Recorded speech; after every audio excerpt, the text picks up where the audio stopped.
Good morning, Sacramento. Please, everyone, take your seats. Everyone move in, please. Let's get the meeting started.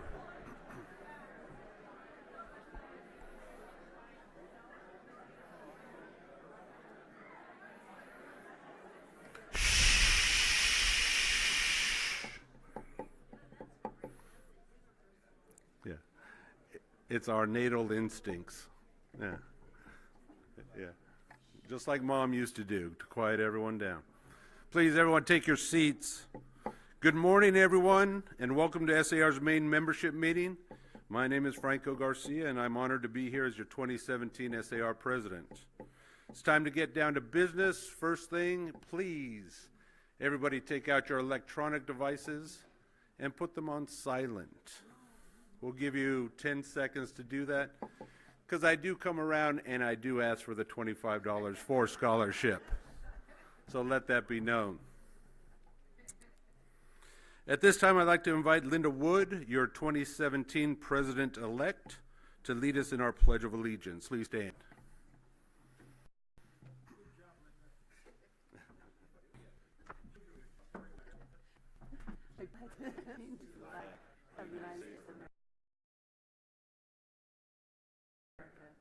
And to the republic for which it stands, one nation, under God, indivisible, with liberty and justice for all.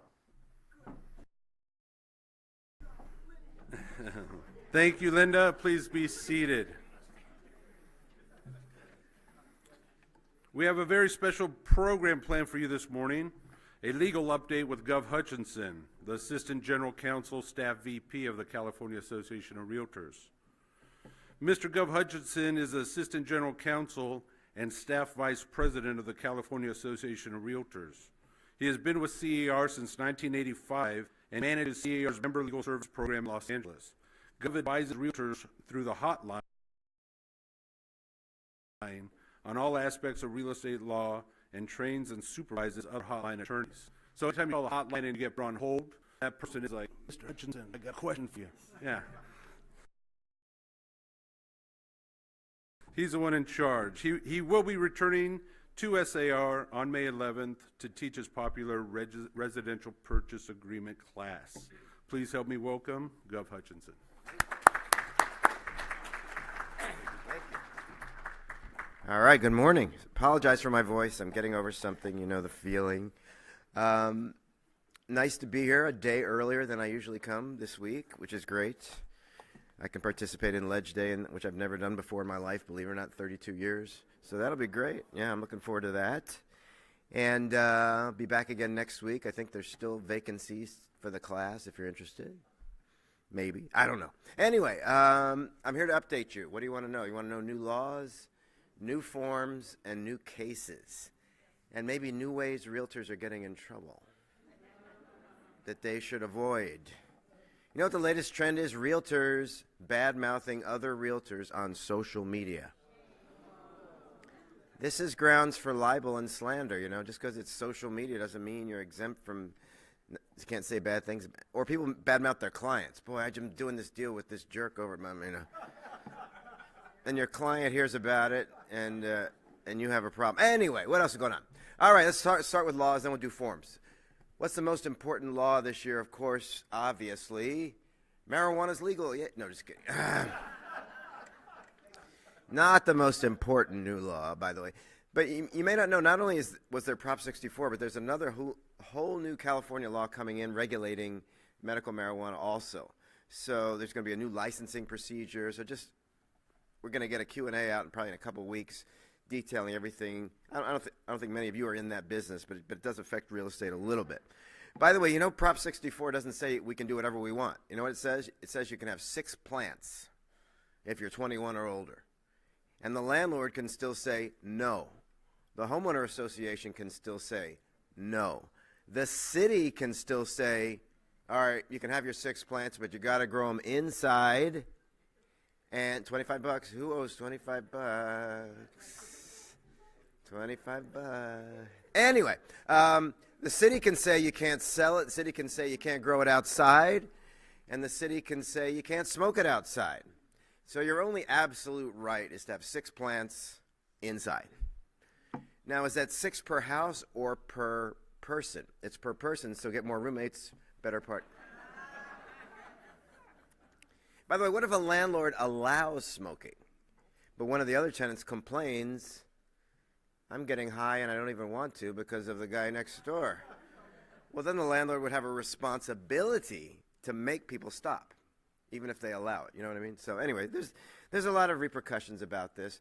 Plus, the thing we really don't know is the federal government's posture on this. The last administration position was, if you're not violating the state law where you are, we're not going to come down on you for violating the federal law, because, you know, it's still illegal to have marijuana federal law. The new administration hasn't really said one way or the other yet. So before any of you invest heavily in your marijuana business, maybe you should wait a little while. Have any of you ever had clients come up to you yet this year and say, can you find me a house that's good for growing marijuana? We're hearing that. Are any of you marketing yourselves as the marijuana realtor? No. Enough on marijuana. What else is going on? Let me ask you a question. Who in this room owns a single-family detached house? Most of you. Put your hands down. Of who just raised their hand, how many of you don't have low-flow plumbing fixtures? Be honest. Look at all the criminals in this room. We've learned about this law in 4 months. You know what we've learned? We've learned inspectors don't care, lenders don't care, appraisers don't care, and cities don't seem to care, which is why all of you are just flagrantly violating the law, because you know nothing's going to happen to you. Maybe one day the toilet police are going to be more active. We don't know yet, okay? But just be aware that there is a law now that requires it. If you own a condo, apartment, or commercial, it's not till 2019, right? Single family detached right now. Remember the way this affects realtors? 2 things. What used to be the non-mandatory carbon monoxide detector form is now the mandatory water-conserving plumbing fixtures and carbon monoxide detector form. So please give that to everyone. I used to always say there were 5 mandatory things: the NHD, TDS, SPQ, booklets, and there used to be the smoke detector water heater form, which was incorporated into something else, and the lead paint form. So I used to say 5 things: NHD, TDS, SPQ, lead paint, and the booklets. Now there's a 6th thing that's mandatory in pretty much every transaction: the water-conserving plumbing fixtures and carbon monoxide detector form, okay? The other thing to remember, though, that this is not a point-of-sale retrofit. So if all of you guys who are criminals decide to sell your house today, you have to tell the buyer that you're not in compliance, but it's not a matter of law that you have to bring it into compliance in order to sell the house. Complete opposite of smoke detectors. You must bring your house into compliance with smoke detector law, carbon monoxide detector law, and strapping the water heater law. Otherwise, it's not a legal sale. You get in trouble. But with the low-flow plumbing fixtures, we're all supposed to do it, but if we haven't gotten around to doing it at the time we sell, all we got to do is disclose that we haven't done it, give them that form, and then see what happens. Of course, buyers can always ask for it in the offer, seller to make sure plumbing fixtures are low-flow, or you could write in the middle of escrow on the request for repair form, seller to provide it, but it's not mandatory. Unless you live in a city like Los Angeles that has made it a mandatory point of sale. Sacramento hasn't, right? Not yet anyway. So in other words, it's not a mandatory point of sale here, okay? All right. So we got marijuana and plumbing. What else is going on? The BRE is probably going to become the DRE again. Those of you that never got used to saying BRE, don't even worry about it. I would say 80% likely. Don't say Gov said it's definitely 80% likely. What is the latest from the BRE, DRE? Well, big thing is going to happen next year, 8 months from now. Your license number, whether it's the BRE number or the DRE number, is going to have to be on pretty much everything. Today, you only have to put your license number on first contact with a stranger, like a business card or your website. Starting next year, your BRE license number will have to be on for sale signs, open house signs, flyers, magazine, newspaper, Twitter, Facebook, any company stationery that you use to write a thank you note. Basically, if your name is out there in a business capacity, your number will also have to be there. Not your broker's number. That was originally going to be there, but no. Broker's name, your number. Are there any exceptions? No. Unless it's a sign, like an open house sign, that doesn't have your name on it. Like this way to the Coldwell Banker open house. Well, can I just say this way to the open house? No. Starting next year, you have to put the name of the company. You don't have to put your name, but if you put your name, your license number will be required too. Okay? Now, don't confuse that with current law that says if you market as a team, you already have to put your BRE license number everywhere. So if I was a realtor, Gov Hutchinson, and I had a team, I worked under a different company as a team, LA Realty, and I'm the Hutchinson team. If I wanted to advertise anywhere, listed by the Hutchinson team, sold by the Hutchinson team, available by the Hutchinson team, today I'd have to put my name and my license number. And the company name could be no bigger, my name could be no bigger than the company name. If you're an individual, your name can be bigger than the company name unless your company has a problem with that. Your broker's still ultimately the boss, but the BRE doesn't care. If it's a team, the BRE cares whether you care or not. You know what else? If you want to be a team, you're limited to team, group, or associates. What if I want to call my team the Hutchinson Gang? Doesn't that sound cool? I can't do it unless I'm a broker and I get a DBA. So if I'm a broker associate, I could do it. But then I'd still have my brokers to give me permission. Speaking of broker associates, do I have broker associates in the room? Your life is going to change next year a little bit. Right now on the BRE website, you are listed under brokers, and it doesn't say where you work. Next year, the two categories on the BRE's website right now are brokers, salespersons. Next year, the two categories on the BRE website are going to be brokers, associate licensees. Broker associates are not going to be listed under brokers anymore, listed under associate licensees, and it's going to say where you work, which means all of you brokers who employ, bad word, independent contractor, those brokers that have broker associates working under your license, you're going to have to tell the BRE about them. Right now, all you got to tell the BRE is about your salespersons. You don't have to tell them about your broker associates. This is all changing January 1st, okay? Another thing, last thing from the BRE. You ready for this? Let's say, I know I'm not talking to anyone in this room, but let's say you've gotten in trouble with the BRE and you were disciplined. Do you know discipline stays on your public record for your entire life? Until next year, you'll be able to petition to get it removed, depending on, of course, how serious it was. If your license was suspended because you, killed your client or something, I suspect that will remain. That will never get removed. Sorry, a little bit of black humor. Okay, anyway, so plumbing, marijuana, the BRE, what else is going on? Do you have to disclose if someone died in the house in the last 3 years? Do you have to disclose the cause? It depends. If it's a material fact, you do. What would be a material fact? Murder, suicide, accident. Are there any exceptions to that? If they died of age, you don't even have to disclose the death. Yes, I'm serious. Did you also know that when you have to disclose a death, you only have to disclose the death of an occupant? So one of your friends is visiting and you shoot him? You don't have to disclose that when you sell that house. But that's old news. What was clarified recently is, do you have to disclose a death that occurred more than 3 years ago? What's the answer? The answer used to be it depends. It has now changed to no. It used to be, well, if it was a serious case or a notorious case or something like that, I had to disclose it. Now they've actually clarified the law that you don't have, it's not a material fact, period. Okay? All right. So we got a couple more things to tell you real quickly, legal-wise. Well, actually, let me shift to forms, because the other legal changes affect forms, okay? So that's good. Let's talk about what forms have changed. Do you know that C.A.R. does forms twice a year now, December and June? Let me talk about what happened in December, and let's talk about what's going to happen in June. There were 4 new forms in December and 4 new forms coming out in June. Nice and balanced there. What are the 4 forms that came out in June? The good news is none of them are mandatory. One of them is called the Agent Commission Sharing Agreement. If 2 agents want to be partners, we recommend you put it in writing, because just like any other partnership of any kind, it sometimes leads to disagreements, or when you break up, what I owe you, no, you owe me, that was my client, that was our client. Why not put it in writing? We have a form.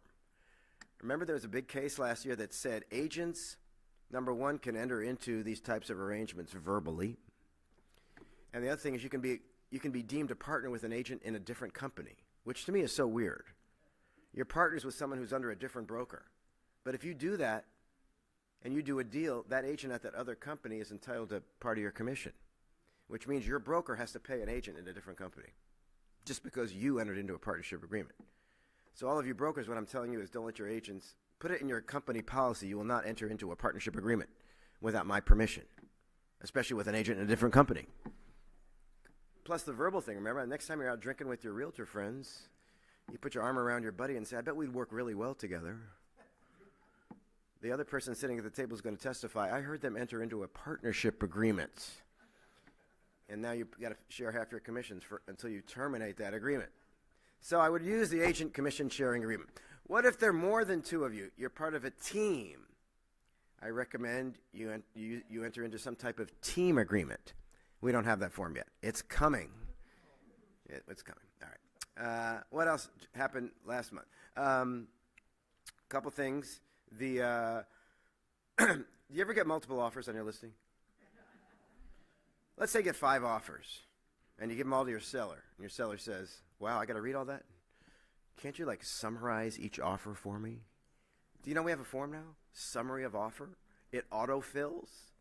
So you write up an offer, you open this other summary of offer form, and automatically that's filled out for you with the key terms of the offer. Makes it easy to compare and contrast and explain offers. It's a tool for the listing agent, though.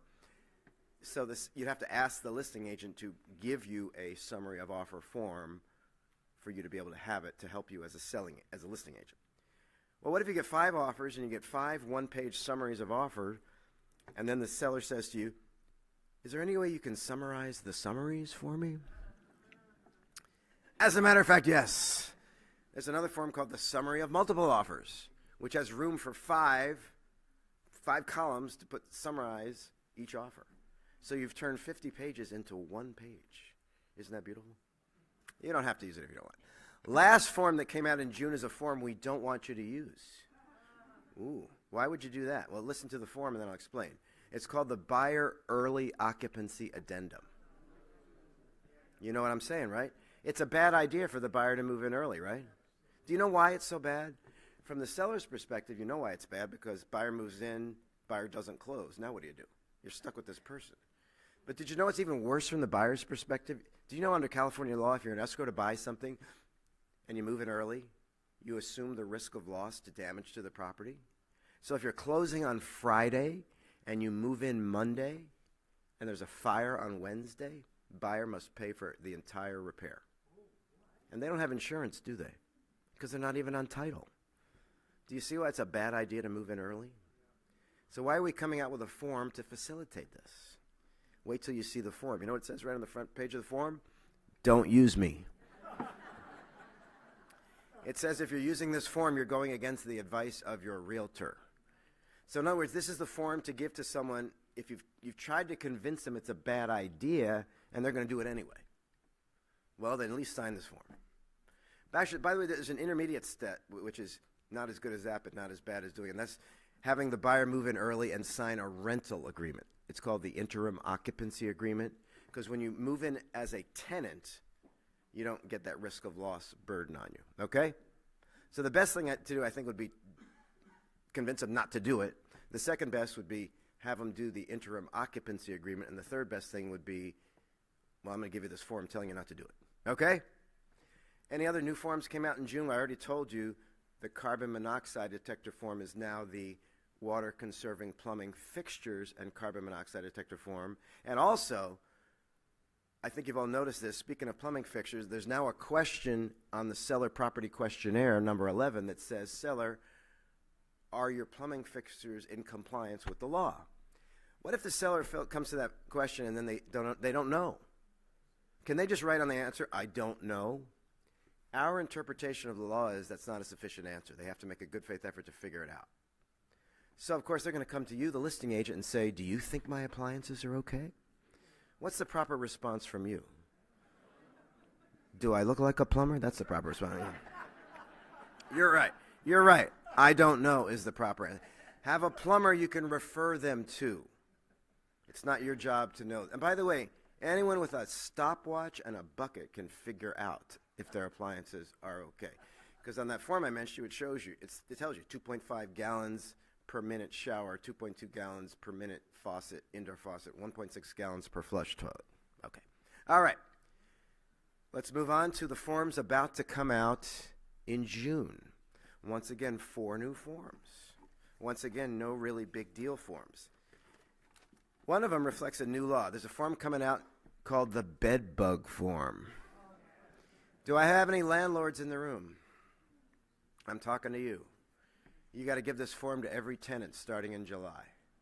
All of your new tenants, next January 1st, you got to give it to all your current existing tenants. What does this bed bug form do? It tells the tenant what bed bugs are. Wow. It also tells them if they have bed bugs to tell you, and then you'll get rid of them. You see, the problem apparently now is some tenants have bed bugs, but they don't tell the landlord. Why not? Because the landlord's reaction is naturally going to be, I'm going to get rid of this tenant as soon as I can. I don't like tenants who bring bed bugs in. Well, the law also says you cannot retaliate against a tenant for having bed bugs. So in other words, you've got to tell your tenant what bed bugs are, encourage them to tell you if they have them, promise to get rid of them when they tell you, and promise that you won't retaliate against them because they have them. I know what you're really thinking, though. If they're bed bugs, obviously the tenant brought them in. Can't I at least charge the tenant the cost of getting rid of them? I think so. The law is not crystal clear. One of you will be the test case. Let us know how it turns out, okay? All right. Second form, also I'm talking to you landlords, but I'm only talking to you landlords if you have a multi-unit residential rental where each unit pays their own water bill based on an individual water meter for each unit. If that is you, there's a new water meter form coming out. It's coming out in June, but it's not required till next January. You basically have to tell the tenant, where is the water meter, how often is it checked, how do the numbers translate into their bill, when's the last time it was serviced, when's the next time it's going to be serviced, etc. Only if you're at a multi-unit individual water meters. Although new construction next year, starting next year, of multi-unit residential, each unit will have to be individually water metered. Okay? All right. Other forms, 2 more forms that are coming out in June. You know, if the buyer doesn't perform in an escrow, you can give them a notice to perform, and 2 days later you can cancel them. Well, there are 2 new forms coming out that are the equivalent for rentals right at the beginning when the tenant is delaying. In other words, you sign a lease with someone, and the tenant promises, I'll give you this much security, I'll give you this much move-in, blah, blah, blah, and they promise to do it by a particular date. And then maybe they give you some of the money, but not all of it, but they still want to move in or something like that. It gets complicated. Well, now we have a form to basically give them. It is called the pre-possession notice to tenant to perform. So you're a landlord, you've signed a lease, but tenant is already missing deadlines. You can give them a form that basically says, if you don't give me all the money that I'm supposed to get right now, this lease is terminated. And then the next form enables you to unilaterally terminate the rental agreement, okay? Because you can unilaterally terminate a rental agreement if they haven't even paid the upfront money on time, okay? But we've never had actual forms to do this. All right? You good? The only other form change that's significant you're going to see in June is, listen carefully, all of the listing forms, all 9 of them that we have, vacant land, commercial, probate, residential income, resident, every listing form we have no longer is going to have an arbitration clause. Here's what's been happening. You're a seller, you're a broker, you sign the arbitration clause with the seller in the listing form. You're basically saying if I, the broker, and you, the seller, have a monetary dispute, we'll handle it in arbitration. Then the buyer and seller end up having a dispute, and they've signed the arbitration clause in their purchase contract. Some judges are saying Well, listing agent, since you agreed to arbitrate with the seller on their disputes, they can force you to participate in their arbitration with the buyer. We don't think that's a right interpretation. But the solution the Forms Committee came up with, let's just take it off the listing form. Now, what good does that do? Well, because if it's not on the listing form, the thinking is the seller probably won't notice that it's not there, and they won't ask for it. Where if it's right on the listing form, the sellers will say, hey, I like it, let's do that. Well, what if you're a broker and you still like the idea of an arbitration clause with your seller? Well, you simply would do an addendum to the listing. The addendum would be our one-page arbitration agreement. So the thinking is brokers who want it will go to the trouble of doing that.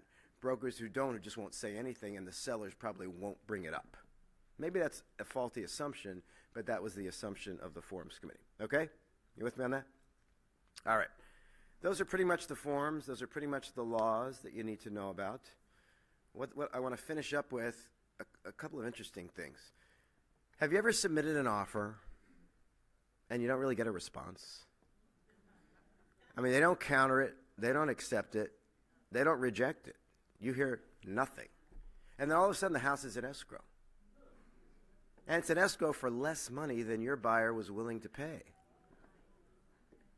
And then, coincidentally, what a surprise, you see that the listing agent is double-ending the deal. In my opinion, this is a case of justifiable homicide right there. I mean, that agent screwed their own client, they screwed your client, they screwed every other buyer out there, they screwed all the agents out there, and they screwed the reputation of the industry by their own greed. What can be done about this? There's an interesting thing that can be done about this. Did you know under the agency law, agency disclosure law, you know listing agent has to give an agency form to the seller, you know that. Selling agent has to give an agency form to the buyer, you know that. And then the selling agent is also required to get the seller to sign an agency form. For 30 years I've been saying this is the dumbest law in real estate. Why would the selling agent need to give an agency to the seller? Their own agent already gave him one. So the way most of you handle it, I believe, is on the same agency form that your buyer signed, you give it to the listing agent to have the seller sign right under it, right? So they both sign the same one, which is the simple way to do it. But think about this for a second. The law also says you have the right, instead of doing that, as the selling agent, to mail by certified mail, certified snail mail, an agency form directly to the seller. And this is not interfering with the agency or contacting the other agent's client without their permission. The law says you have the absolute right to mail an agency form, the third one is called the AD3, directly to the seller. The purpose of this, obviously, is to have to sell, and you include a cover memo. This is the agency form I am required to send you in conjunction with the offer that I'm sure you've already looked at from my client, John Smith. And the idea being that the seller would look at that and say to their agent, I don't see, where was John Smith's offer? By now, it's probably already in escrow with their own client. But hopefully this starts them wondering, and what's the listing agent going to say? Now, can you also include in that cover memo, this is the agency form in conjunction with the offer from John Smith for $620,000? That's borderline. One of you try it, tell us what happens. But you get what I'm saying, right? I mean, there is a legal way to directly contact the seller so they at least know that your client had an offer, okay? There's something to think about, okay? All right, last thing. Have there been any important lawsuits affecting real estate in California the last year or so? And there's been one. But it's a big deal. It's the dual agency case. We were a little bit scared about this case because anytime the Supreme Court gets involved, they can do all sorts of, they could have said things like, we think dual agency should be illegal, something like that. They didn't. They went the other way. They said dual agency is legal and will always be legal according to the law. So that was great. So what was the issue in the case, though? You all, how many in this room have ever double-ended a deal? I mean, of course you do that. You want to do it. It's your dream in life. I mean, you want to do it, right? It can be challenging, but all of you are here. You're not in jail. You've made it work. It's okay. We understand the concept. But what about this? You have a listing, and another agent in your company has the buyer. So not you personally, Obviously, the broker, your broker, is a dual agent. But what about the two of you? Are you sort of primarily the seller's agent and the other one is primarily the buyer's agent? Or are you both equally the agent for both, as if you were personally double-ending the deal? And the answer from the Supreme Court, which, believe it or not, they had never decided before in 100 years of real estate, is you're both dual agents. So if you have a listing and the buyer is represented by someone in your office, you got to treat that person as if it was your own buyer. Okay, that sounds scary for a second, and the court said some really good things that I really like. They said, we're not saying you've got to divulge confidential stuff. Because sometimes when you're working with a seller, they're going to tell you things, don't tell the buyer this, but I got 4 other offers. You probably know this. Or don't tell the buyer this, but my wife just told me she's leaving, so I got to sell quick. You know, something like that. Or I just got transferred to Omaha. The court made very clear, even though you're a dual agent, you don't have to disclose confidential type things to the other side. This is the great part of this case that no one's talking about that I think is very good. Because one of the toughest things about being a dual agent is, whether you're in an office or just personally, is what if one of your clients tells you something in confidence that the other client would want to know? You've got a fiduciary duty to one, to keep it confidential. You have a fiduciary duty to the other to tell them everything that might affect their decision, even if you got that information from a confidential source. Which is why I've been telling realtors for 30 years, when you're a dual agent, tell both your clients, don't tell me anything you don't want me to tell the other side. But I don't think you have to say that anymore. The court made it very clear that it would not be fair to make you make it clear that the only way you can satisfy your fiduciary duty to one client would be to breach your fiduciary duty to the other. Okay, but that's just on the side. The essence of the case, though, that I want you to remember, and it's my final thing I'm saying today, is for disclosure purposes, you are both representing both. Here's what happened in the case. Listing agent, selling agent. House in Malibu. Listing agent advertised it as 15,000 square feet, because that's what the architect said. Of course, the assessor said it's only 11,000. So the listing agent talks about blah, blah, blah, 15,000, 15,000, 15,000, but they didn't hide the fact that the assessor thought it was 11. They just didn't make a big deal about it. They buried it in the paperwork. If the buyer had read the paperwork, they would have picked it up. Of course, your clients don't read this stuff. So bottom line is, the buyer bought the house, moved in and said, hey, this is not 15,000, it's more like 11, and they sue the listing agent. Listing agent says, what are you suing me for? If you'd read what I gave you, you would have figured it out. He said, no. The argument of the buyer was, well, you were my agent. You weren't just the listing agent. You were my agent, and as my agent, it was your job to go to the trouble of highlighting this very important fact for me. And that was sort of the issue in the case, and the Supreme Court basically said, yeah, listing agent, you were their agent. So arguably, you did have an obligation to point it out. In other words, let's look at it like this. Think of all the deals you've done as a listing agent. What's your disclosure obligation to the buyer? Your job is to do a visual inspection and disclose material facts. You have no obligation as a listing agent to explain anything that you put in writing, and you have no obligation to point out the really important things that the buyer would want to know. Now think of every deal you've done as a buyer's agent only. Your disclosure obligation is not just to do a visual inspection and disclose what material facts. Your job is also to be prepared to explain stuff to the buyer that they don't understand, to point out to them important things, especially things that are going to affect them based on their personal interests, and to get to know your buyer, to know if your buyer is actually especially concerned about particular things. You know the first thing the buyer is going to do when they buy the house, they want to build an addition. Well, then you counsel them to check out permits and things, and zoning and things like that. Or your client tells you they're very concerned about the schools. Well, you tell your client how to check out the school district quality.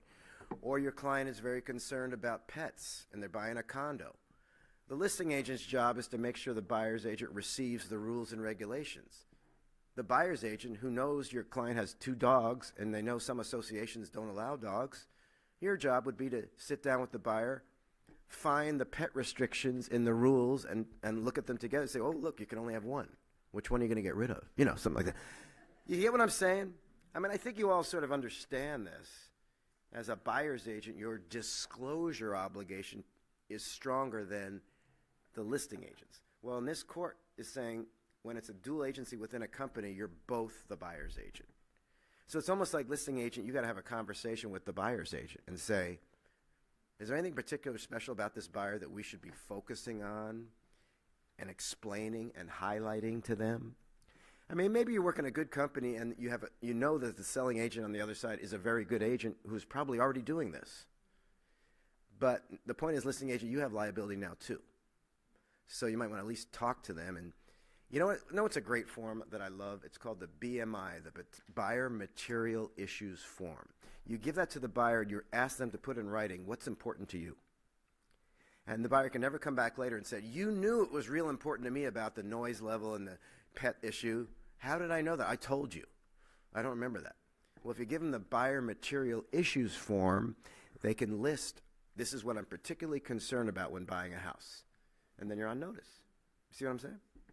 Pretty cool. You know what another cool form we have is called the Buyer Inspection Elections. Because some buyers will say, how come you didn't order that pool inspection that I wanted? And you say, you never told me to order a pool inspection. No, I'm sure I did. Well, the Buyer Inspection Election form lists every possible inspection you can get. You give it to the buyer and say, tell me which ones you want. The buyer says, I want all of them. Then you tell them, they're not free, you know. Then they say, okay, let's just stop with the home inspection. We'll be good with that and the termite. You know, we're good. But then if there's a pool problem later, they can't come back and say, why didn't we get a pool inspection? Why didn't we get a roof inspection? Why didn't we get a soil inspection? Because you specifically said you didn't want one. See what I'm saying? You all with me on this? The case is not that big of a deal, but for disclosure purposes, listing agent within the same company, treat that buyer as if it was your buyer for disclosure purposes. That's what the case is saying. So this case doesn't change the liability for brokers, because if something goes wrong, you're going to get sued anyway. It doesn't change the liability for buyer's agents, because you have the same responsibility you had before. This just increases the liability for listing agents in a company dual agency. That's what it means. You can now get sued personally, even though it wasn't your client. You didn't think it was your client, because it is your client. Fortunately, not for confidentiality purposes, strategy purposes, but for material fact purposes. I have 1 minute for questions. Do I have any questions? Maybe 2 minutes. Yes, sir. Yes, you. Okay. Yes.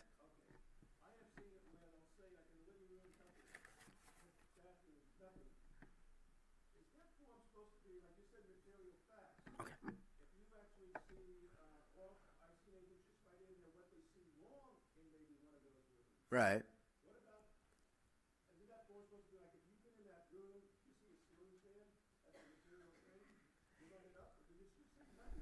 Yeah, good question. I say the AVID form, you're really only supposed to write things that don't look right. It's not to point out things that are just there. I mean, I think it's a good idea to point out things that the client might not have noticed. If that's your purpose, if you just want to make sure the client noticed that thing, feel free to write it in. But legally, you're really only required to point out things that don't look right. Remember, it's your job, the home inspector's job, to find out what's wrong and why is it wrong. The realtor's job is simply to say, I've looked at a lot of homes. I've looked at a lot of ceilings. That ceiling doesn't look normal for a 15-year-old ceiling in this type of house. See, the realtor, you have the judgment that goes with being in a lot of houses. I mean, some of you guys I've known for 20, 30 years. If you've been in the business long enough, you will be inside every single house in Sacramento at one point or another. So you've seen a lot of houses. You know what looks. Your job is not to identify problems. Your job is to identify red flags. It may not be a problem, but it doesn't look normal. That's a red flag. It's more cracking than normal. It's more discolored than normal. It's more uneven than normal, inside and outside. Okay, so that was one question. Second question. Okay, second question. On the BIE, you send that on over. Yeah. What happens in a lot of reports is that. Thank you. What happens in a lot of reports is that a lot of the inspectors will say for further evaluation or further Right. this or that. Right. That's why we kind of use that form, because we want to make sure that buyers understand that that's a further evaluation. that I might think be that's done. exactly right. I think it's a very good way to use that form. In other words, you wait till you get the home inspection. The home inspector may recommend other things. At that point, you go talk to the buyer and say, well, the home inspector recommended this. What do you think? You're right. You don't necessarily have to use that form right up front.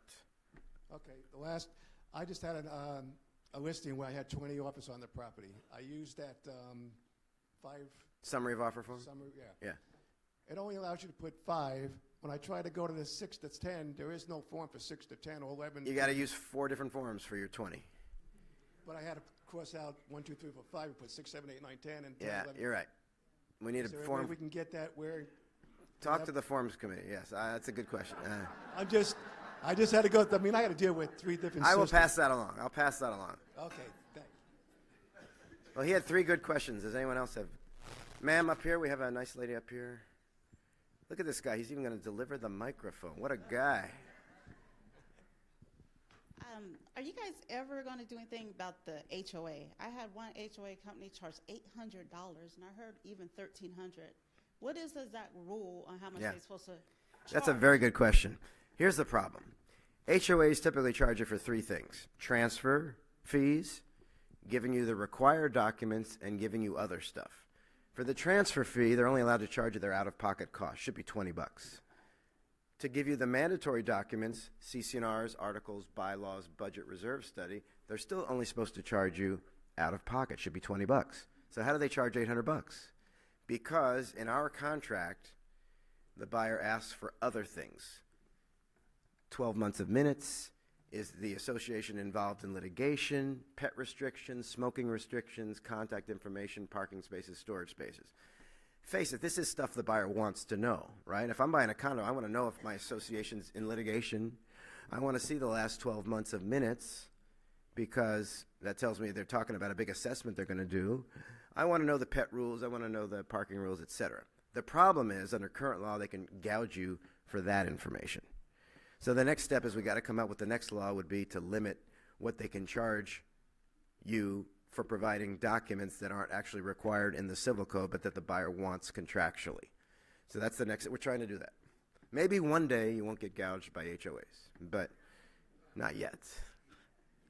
Okay, my pleasure. Yes, sir. Okay, so are there any efforts to make everybody a broker in the state, like other states have? Yeah, here's the thing. I don't think so, but in my job, I don't focus too much on what's being talked about and proposed. This year, oh my God, there's so many laws being, in 30 years, I can't remember how many more new laws being introduced this year. It's the job of your Sacramento office to keep track of that stuff. Feel free to call them. They'd love to hear from you. Trust me. But seriously, they have people there who keep track of every bill. So they'd be able to tell you, yeah, someone proposed a bill that everyone in the state should be a broker. Or they track what the BRE is working on. My job, fortunately, is not to tell you things until they've actually happened. So as far as I know, I don't hear that going on, but you hear all sorts of things being talked about. I mean, I think by the end of this year, there's going to be a lot that happens. Not only are there so many bills being proposed in Sacramento, but we still don't know ultimately how the federal tax law is going to come out. It's going to be changed. We don't know how. There's talk about revamping Fannie and Freddie. There's talk about, all sorts of things that could affect housing. And we're tracking that, and C.A.R. and NAR are going to fight anything that would hurt you guys, but there's a lot going on. So, Okay, one more yeah. question. So that's in regards to banks Yeah. being able to sell property, so become listing agents themselves. Yeah, that's not going to happen. Yeah, that I can pretty assured you say that. Yes, sir.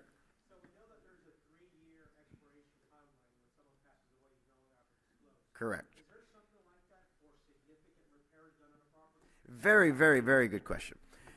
And the answer is no. The seller property questionnaire has a lot of questions like that. Have there ever been significant repairs done on the property? Has there ever been this happen, this happened? It says the word ever. Ever means ever. If it happened 40 years ago and the seller happens to remember, or they know that, but they probably didn't own it then, so they have no reason to know. But as far back as your memory goes is your obligation to disclose. The only thing where there's a time cutoff is death on the property. That's the only thing. It's crazy. By the way, do you know there's only one other law in California that says there's specifically something you do not have to disclose, and that is you're selling a house, and next door to the house or 2 doors away from your listing is a care facility. Sober living, senior citizen, battered spouses, disabled children. By law, just like with the death over 3 years, it is not a material fact. You do not have to disclose it. In fact, government policy is you should not disclose it, even if you want to, unless it's a nuisance in and of itself. I mean, let's say there's a sober living facility next to your listing, and the police are there 12 times a day. You're going to disclose to the buyer, the police are there next door about 12 times a day. I have no idea why, but they're there a lot, so then it would be a neighborhood condition, not because it's a sober living facility, but because there's a lot of activity that makes a lot of noise, et cetera, et cetera. But the fact that it's a care facility, by law, you don't disclose. And you know what the really scary thing is, which I'm telling you just to get you mad and angry and get your blood flowing? If you rent a house in a neighborhood and it says on the lease, tenant cannot do a business out of this property, they can still start a care facility without your permission. Did you hear what I just said? Without your permission, as long as there's not a zoning problem. If there's no zoning problem, they can start a care. That's how protected these are. They can violate a lease and do it, and you can't stop them from doing it. So care facilities are protected. Now, when I say our care facilities, I'm saying 6 or fewer people receiving care. If it's more than 6, then you can disclose it and say no to your heart's content. Also, you can require that this person have the proper licensing, and you can require that this person have extra insurance and make you, the landlord, a co-beneficiary on the policy. You could probably even charge them more rent, depending on the circumstance. But talk to a lawyer before you do that. I'm telling you this not because it's new. I'm just telling you this to get you excited. And because I know you're not going to like that. Yes? Clarification on the statement you just said. Yeah. Does that mean that, let's just say that the city comes in or licensing, and clearly you got disabled Right. people, et cetera, does that mean they can start knocking down walls and stuff? Well, that's another good question. The tenant can only knock down walls if they agree they'll pay for that, and when they leave, they will put the wall back just like it was. So they don't have an absolute right to, they have the right to mess with your property as long as they put it back. But that's true today. I mean, if you have a, forget a business, if you have a disabled tenant today, they can put in a ramp or knock down a wall or put in rails. You can't stop them. You have to accommodate that, but you can make them, they understand that when they leave, they got to put it right back the way it was. But today, disabled persons can make changes to the rental property. That's nothing new there either. Yeah.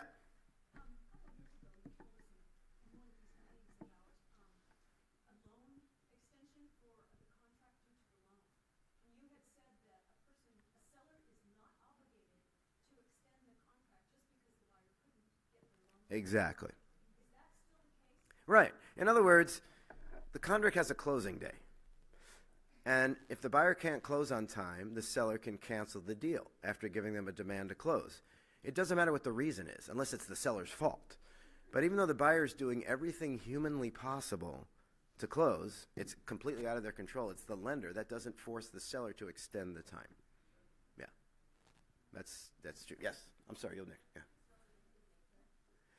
Very good question. Here your question was, when I say care facility, what about daycare center? If there's 6 or fewer kids receiving care, yes, it does. Tenant can put it, as long as there's not a zoning issue, the tenant, or they get a zoning variance of some kind, they can have a daycare center with 6 or fewer people. Now, if there are only 6 kids, maybe they're not as noisy, but still, if it's noisy, you can still disclose it. The house is kind of noisy next door, a lot of kids. You're not saying it's a daycare center. You're saying it's just more higher than normal noise level. That's still a material fact. You see what I'm saying? Of course, it could be just a family of 6 who aren't even daycare center, and they can make a lot of noise. You never know. Excessive noise is still a material fact, even though it's a protected care facility or daycare center. Nick? And you can totally require the tenant to get all the insurance that you want them to get and make you benefit on that policy. Okay, last question. Last question. Yes, sir. Just a little further clarification. As a listing agent, quite often it comes up, no one has passed in the previous 3 years. Right. How about 5 years? Right. Or 10 years? Right. They ask, has anyone passed in the Right. last 10 years? Right. What do we as a listing agents? Good question. So the death occurred more than 3 years ago, but you're aware of it. And the neighbor, of course, tells the prospective buyer, oh, someone got killed there 5 years ago. And then they ask you, they say, hey, I heard someone got shot here a few years ago. Is that true? Well, the law says you cannot lie. But you don't have to answer either. You can say, I'm not going to answer that question. Which, of course, will answer the question, because why would you have said that if the answer were no? But yes, so you cannot lie. The law is very clear. It does not authorize you to not tell the truth. It just authorizes you not to answer. No, good. I'm glad you clarified that. They ask you, hey, I heard there's a group home. You can't lie, but I would definitely not answer. That's a protected class. You just have to be careful. If you want more of this, I'll be around next 3 days. Come let's hang out. See you later. Thank you.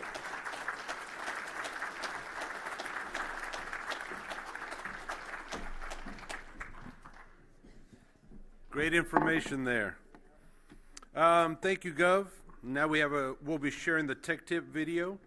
This month's video talks about virtual private network, or VPN, while using public Wi-Fi.